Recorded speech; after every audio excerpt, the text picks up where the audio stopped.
अस्सलाम वालेकुम दोस्तों, solar power easy tutorials Hindi Urdu की आज की वीडियो में हम solar AC DC room cooler की बात करेंगे और अनबॉक्सिंग करेंगे solar AC DC room air cooler की। इसे एयर कूलर कहना ज़्यादा ठीक रहेगा और इसके बारे में तफसील में आपको बाद में बताऊंगा कि इसे रूम कूलर कहने के बजाय एयर कूलर कहना क्यों ज़्यादा मुफीद है। और सुपर एशिया कंपनी का ये नहीं है, आप गौर से देखिएगा, सिर्फ ये लिखा हुआ है एशिया रूम एयर कूलर, यानी कि ये देसी प्रोडक्ट है, किसी ब्रांड की नहीं है। आमतौर पे जो लाहौरी कूलर के नाम से आते हैं बने हुए या देसी कूलर जिनको कहा जाता है, ये वो रूम कूलर है। अच्छा, ये जीटी रोड गुजरांवाला की प्रोडक्ट है, यानी पाकिस्तानी प्रोडक्ट है ये। और इस तरह की बहुत सारी प्रोडक्ट आपको जो सोलर मार्केट है उसमें आपको आसानी से ये मिल जाएंगे। आजकल मार्केट में गर्मी की वजह से इनकी तरफ ख़रीदारों का रुझान बहुत ज़्यादा है और बहुत सारे दोस्तों ने मुझसे ये कमेंट्स में और व्हाट्सएप पे मैसेजेस करके कहा कि इसकी तफसीलात बताइए। तो जिस घर में हमने सोलर सिस्टम लगाया और ये रूम कूलर वहाँ पे हमने उन्हें सेट करके दिया, तो उनकी इजाज़त से हम ये वीडियो बना रहे हैं। अच्छा, ये जो एसी डीसी एयर कूलर है ये प्लास्टिक बॉडी में है, तो इसका ये फ़ायदा होगा कि इसके अंदर अगर किसी भी किस्म की वायरिंग शॉर्ट हो जाती है तो करंट लगने का ख़तरा नहीं होगा। इसमें पानी का इस्तेमाल भी होता है, तो ऐसी जो प्रोडक्ट्स हैं कोशिश किया करें कि वो प्लास्टिक बॉडी में लें। जैसे कि ख़ास तौर पे वॉशिंग मशीन होती है वो प्लास्टिक बॉडी में हो तो ज़्यादा बेहतर रहती है। बिल्कुल इसी तरह से ये जो एसी डीसी एयर कूलर है या एसी डीसी रूम कूलर है, ये भी आप कोशिश किया करें कि प्लास्टिक बॉडी में लें। मेटल बॉडी में करंट लगने का ख़तरा भी रहता है और उसके साथ वो मेटल बॉडी कुछ अरसे के बाद गल जाती है। अच्छा, ये जो आप देख रहे हैं कि इसमें 220 वोल्ट का कनेक्शन भी दिया हुआ है, प्लग इन्होंने लगाया हुआ है, और साथ में जो है वो 12 वोल्ट से या सोलर से चलाने के लिए पॉजिटिव और नेगेटिव के लिए इन्होंने 2 क्लिप भी लगाए हुए हैं।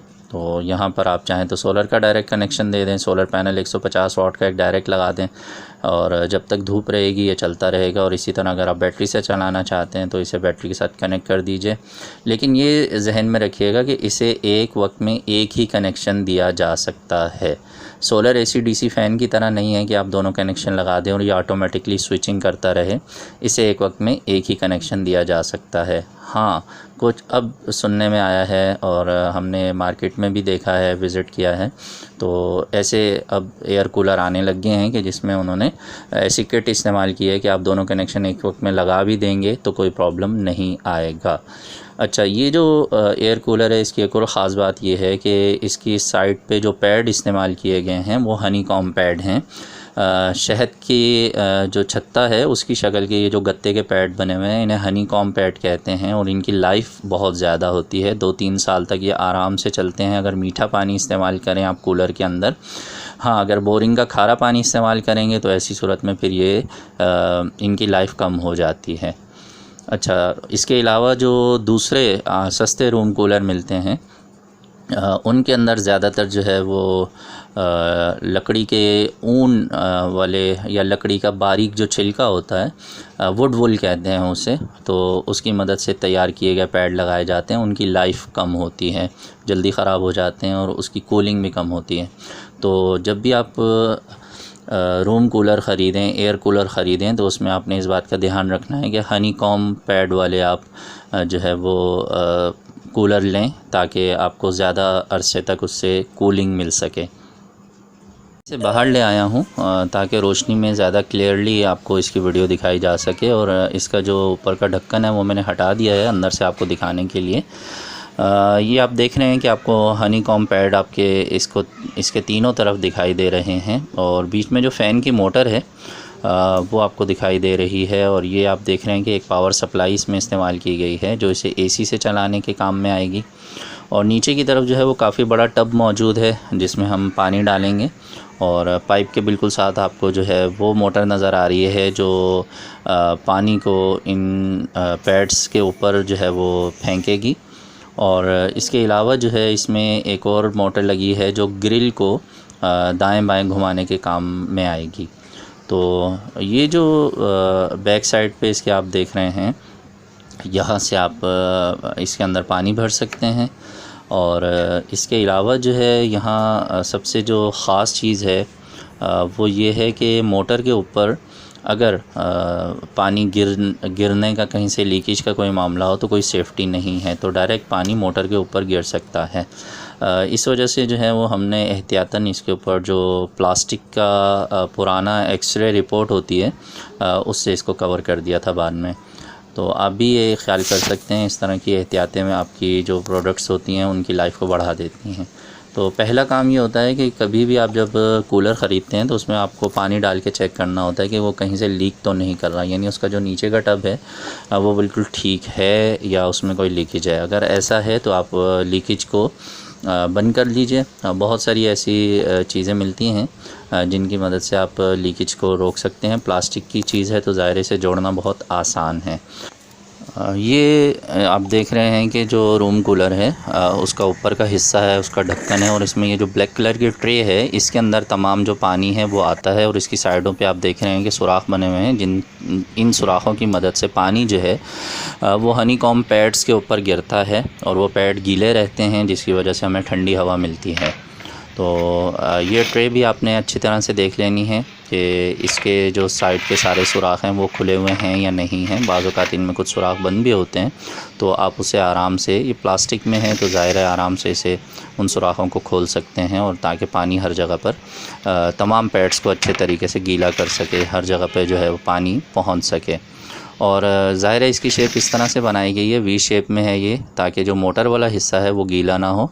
लेकिन बाज़ औक़ात ऐसा हो सकता है कि एक प्लास्टिक बॉडी है, किसी वजह से ये डैमेज हो जाए या इसका जो पाइप है वो ऊपर से हट जाए, और ऐसी सूरत में पानी जो है वो मोटर के ऊपर गिरने लग जाए।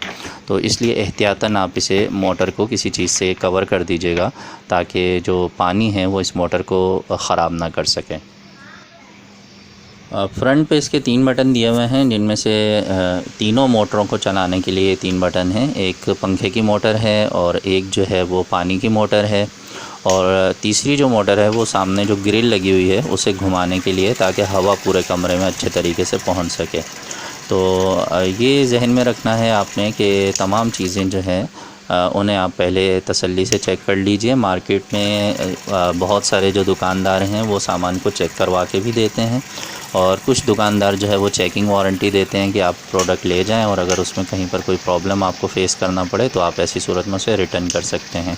उसके लिए वो 1 से 2 दिन का टाइम देते हैं। तो पहली फ़ुर्सत में अपनी जो भी प्रोडक्ट आप कभी भी मार्केट से परचेज़ करें उसे चेक कर लें, तसल्ली कर लें, ताकि आपको बाद में किसी भी किस्म की परेशानी का सामना ना करना पड़े। इसका जो चेकिंग का मरहला है वो हमने देख लिया, कंप्लीट कर लिया है। तो अब हम इसका पाइप लगा के इसका ढक्कन बंद कर रहे हैं, ताकि इसे पूरे तरीके से चलाकर तसल्ली से देख लिया जाए। तो जब हम इसका ढक्कन लगा देते हैं तो हम ये तसल्ली करते हैं कि जब पानी की मोटर चलाई जाएगी तो हर तरफ जो पैड हैं, 3 पैड हैं, तो वो हर तरफ से अच्छे तरीके से गीले हो रहे हैं, या बाज़ हिस्से ऐसे हैं जहाँ पानी नहीं पहुँच रहा है। क्योंकि जितने अच्छे तरीके से ये पैड गीले होंगे उतना ज़्यादा हमें अच्छी और ठंडी हवा मिल सकेगी। पानी को तसल्ली के साथ चारों तरफ से देखने के बाद, तीनों तरफ से देखने के बाद, अब हम इसका फ़ैन चलाकर इसकी स्पीड को चेक करेंगे। देखेंगे कि इसका जो फ़ैन है वो सही तरीके से काम कर रहा है या नहीं है। आपके सामने है इसका रिज़ल्ट भी। और सेंटर जो बटन है वो ग्रिल के लिए है, ताकि हम इसे इसकी जो हवा है उसे पूरे कमरे में अच्छे तरीके से पहुंचा सकें। ये जहन में रखिएगा कि इस तरह के जितने भी कूलर्स होते हैं उनके अंदर काफ़ी स्पीड वाली मोटर्स इस्तेमाल की जाती हैं, ताकि पंखे की जो हवा है वो ज़्यादा तेज़ मिले आपको। और इसमें जो मोटर इस्तेमाल की जा रही है मार्केट में वो बलिनो मोटर के नाम से ज़्यादा मशहूर है, जो कि तकरीबन 6 से 7 एम्पियर्स लेती है। दोनों सूरतों में ये कंज्यूम करती है। डायरेक्ट एक सोलर पैनल जो है 150 वाट का, वो भी तकरीबन 6 से 7 एम्पियर ही बनाता है। तो उसकी मदद से भी आप इसको डायरेक्टली आराम से चला सकते। मार्केट में इस वक्त जो solar AC DC air cooler या रूम कूलर बिक रहे हैं, उनकी जो कीमत है वो तकरीबन 7,000 रुपये के आसपास है। और उसके अलावा ये भी जहन में रखिएगा कि ये सिर्फ़ आपको ठंडी हवा दे सकता है, यानी इसकी हवा की रेंज में जहाँ तक आप बैठेंगे वहाँ पर आपको ठंडक महसूस होगी, लेकिन ये एयर कंडीशन की तरह आपके पूरे कमरे को ठंडा नहीं करता है। एक और वीडियो इंशाल्लाह मैं जल्द अपलोड कर दूँगा जिसमें इसकी मज़ीद तफसीलात मैं आपको बताऊँगा, जो कि इस्तेमाल करने के बाद जो सूरत हाल सामने आती है उसके हवाले से आपको मैं अपडेट करूँगा। मिलेंगे नेक्स्ट वीडियो में। चैनल को सब्सक्राइब ज़रूर कर लीजिएगा, बेल आइकन पे भी क्लिक कर दीजिएगा ताकि मैं नेक्स्ट वीडियो अपलोड करूँ तो आपको उसका नोटिफिकेशन मिल जाए। और वीडियो को लाइक करके अपने दोस्तों से भी शेयर कर दीजिए। आपके जहन में जो भी बातें आती हैं कमेंट सेक्शन में ज़रूर मुझे बताया कीजिए। और किसी प्रोडक्ट के बारे में मालूमात हासिल करना चाहते हैं तो कमेंट सेक्शन में लिखिएगा। सोलर सिस्टम ज़रूर लगाइए, अपनी बिजली खुद बनाइए और बिजली के बिलों से जान छुड़ाइए। अल्लाह हाफ़िज़।